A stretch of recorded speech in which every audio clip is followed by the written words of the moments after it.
I'd like to start off by asking you a question. What if someone were to ask you, what are you? What would your first initial thought be?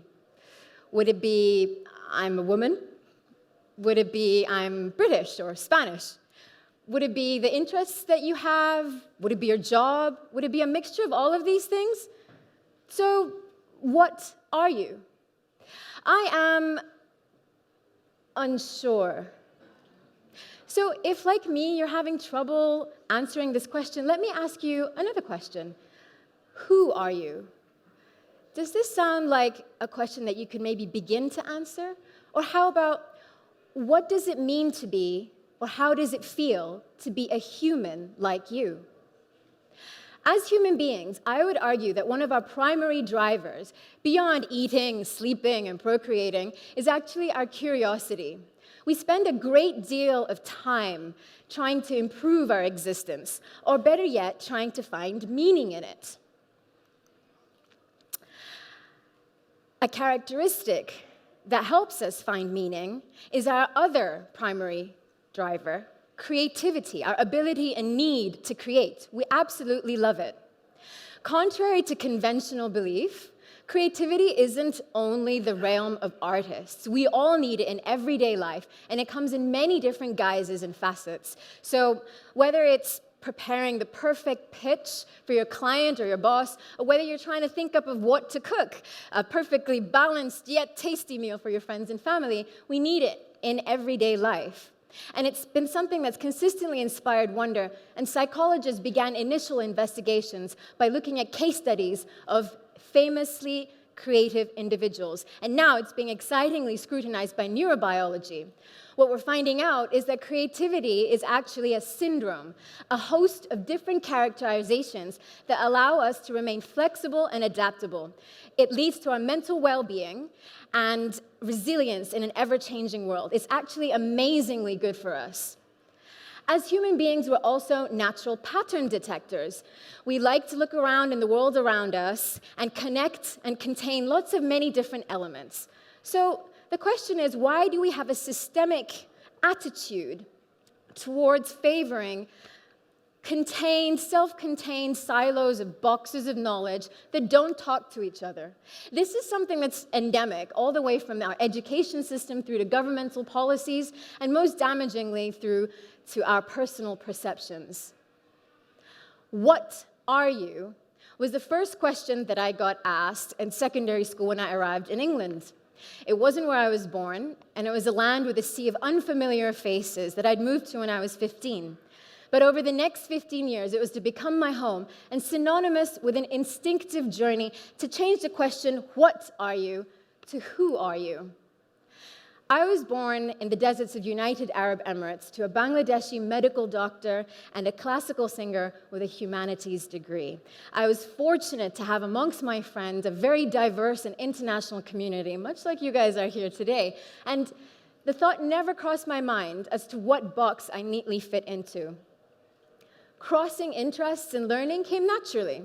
At primary school, I loved to draw, and an incidental drawing of the waggle dance of bees, I know if you're interested in that, actually literally drew me into biology.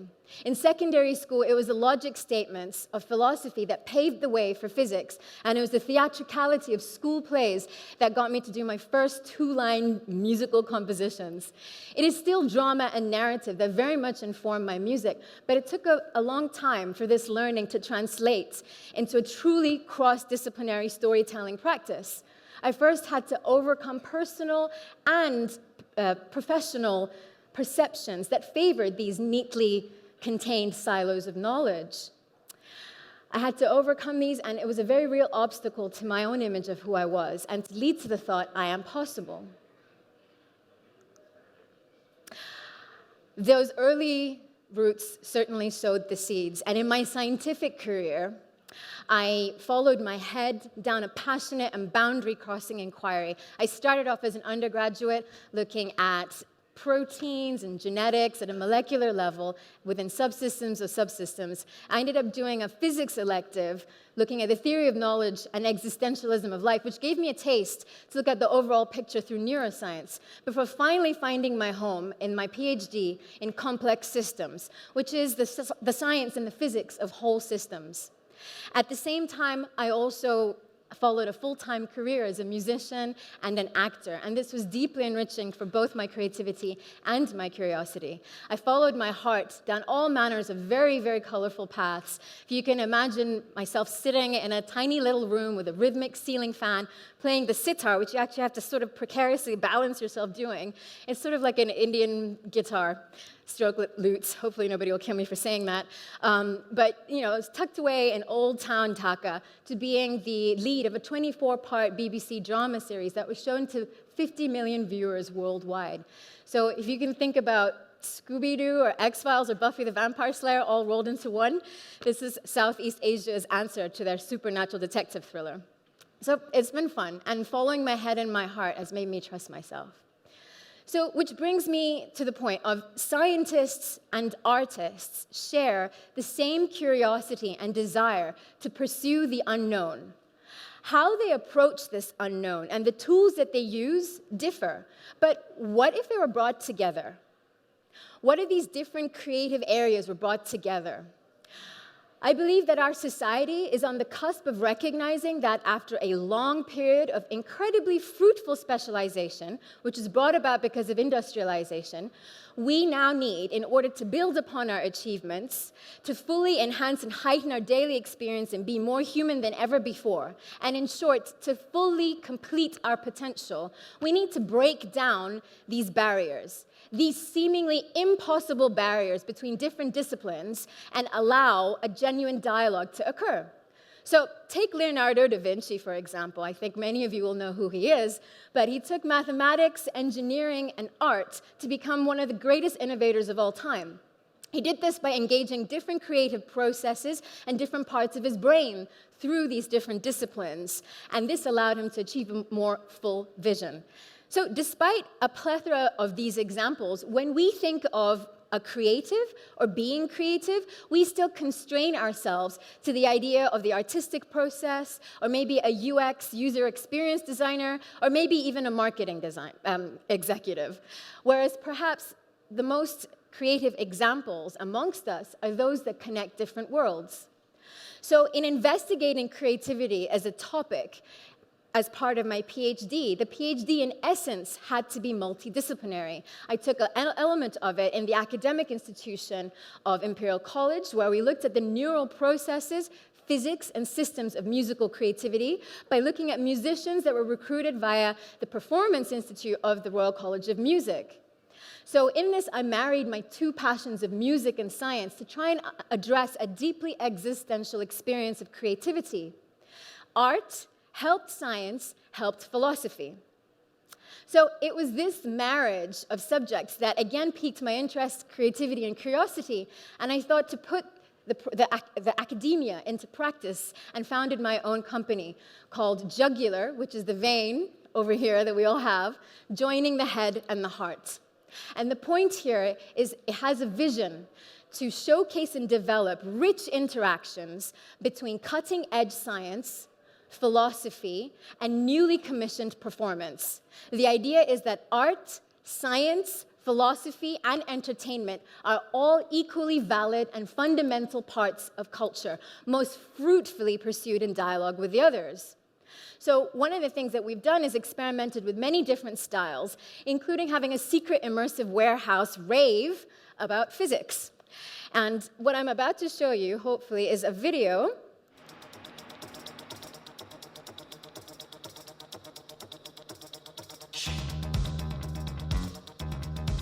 So in this case, we looked at the cabaret format of juxtaposing talks and researchers with a whole bunch of different performers from music, theater, performance, and spoken word.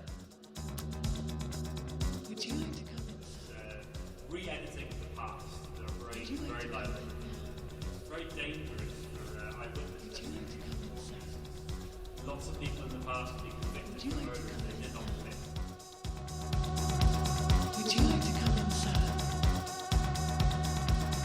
Would you like to come in? There are 7 sins of memory, at least Daniel Shama.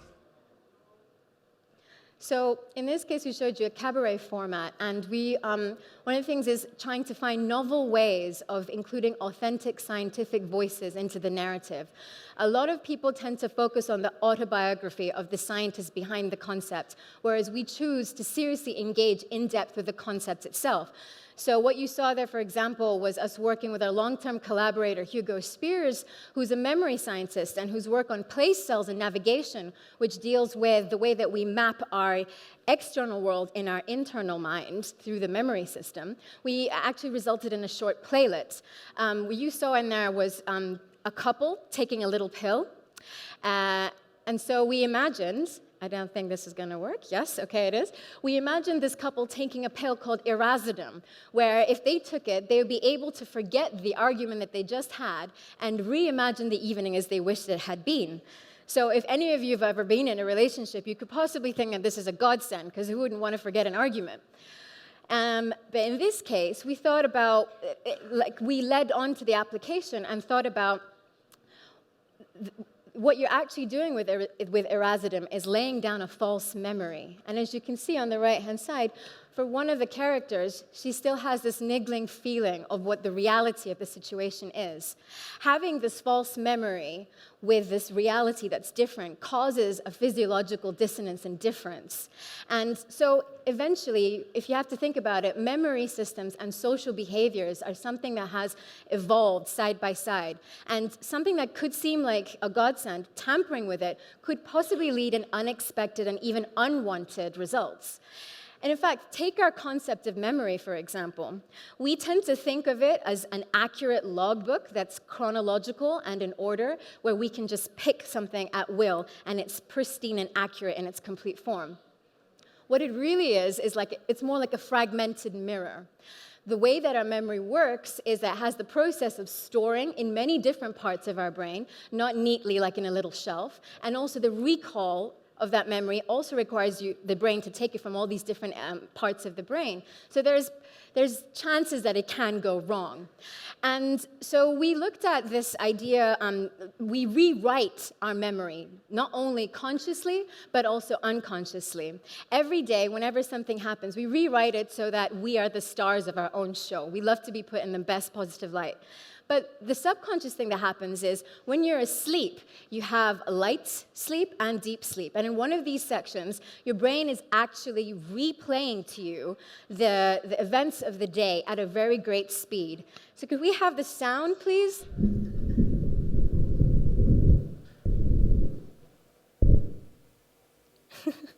Well, it actually sounds like a paper ripping. And it's being played back at a much faster speed to what you're actually experiencing in reality. It's about 60 hertz. So we used this idea working with another collaborator in neuroscience called Daniel Bender. And what he did was he was able to influence what we could recall in memory by playing different music to people whilst they were asleep. So this led us to a further thought working with him. So if memories can be influenced by music like this, we could think about dreams, influencing memories, influencing dreams again, and you can see where the cycle is going. So we thought about where we can have the waking life and sleeping life actually merged into one, and an area where this does actually happen is dementia. So what we created was another performance with the actor ensemble and I, creating multiple different simultaneous narratives, having one on the screen via film, and another via theater and spoken word with the actors, looking at different chronology. In so doing, mixing this fact with imagination and possible applications of scientists' work has been really, really fruitful, not only for the performers and the scientists and the philosophers, but also for the audience, who've given us a lot of feedback about how this format is very complementary, and one wouldn't work without the other. So Jugular has provided this platform for in-depth learning and a 360-degree experience of something to create a feeling of community. So to give you another example, one of the very last things we did was a thing called Rhythms of the Heart, where we started with the premise of a thought experiment. So if you can imagine with me, is an 11th century philosopher called Avicenna, reminiscent of Descartes, who did the whole, I think, therefore I am. His thing was like, what if a person were just to exist, pop, out of nowhere, in the ether, floating, without any external senses, nothing to hear, nothing to see, nothing to smell? How would this person be able to determine if they were still alive? What do you think? So one of our philosopher collaborators actually goes and asks these sorts of questions to school kids. And one of the things that he realized is they all immediately said something like, that they could feel their heart rate. They could feel their heartbeat, which is interoception. This is the sixth sense that we all have, which is a physiological internal detection of our heart rate without being able to take a pulse. So we moved on from there, and we worked with a neuroscientist, so creating this holistic experience on rhythms of the heart, this theme, starting with the philosophy, working with a neuroscientist whose work was actually about the cardiological rhythms between the heart and the brain, where she saw that interoception, this sixth sense, was intrinsically linked to our ability to be emotionally aware with other people and ourselves. And taking this a step further, we looked at music as one of the very first technologies that we created as human beings in order to connect us. There was some research that showed that if we had a choir that came together, they'd be able to synchronize their heart rates. And this is what we did. We brought in musicians from different corners of the room and got the entire audience singing. And we saw that their BPM had actually synchronized to within 10 BPM of each other. And this synchronicity is actually the basis for group empathy. So this is the sort of thing that Jugular does in terms of creating a holistic experience, looking at it from all different views. Multidisciplinary creativity is something that creates richer and more thought-provoking, meaningful experiences. And my question to you, if this is something that you'd be interested in starting, ask yourselves a final question. What worlds do you connect, and how? Thank you very much.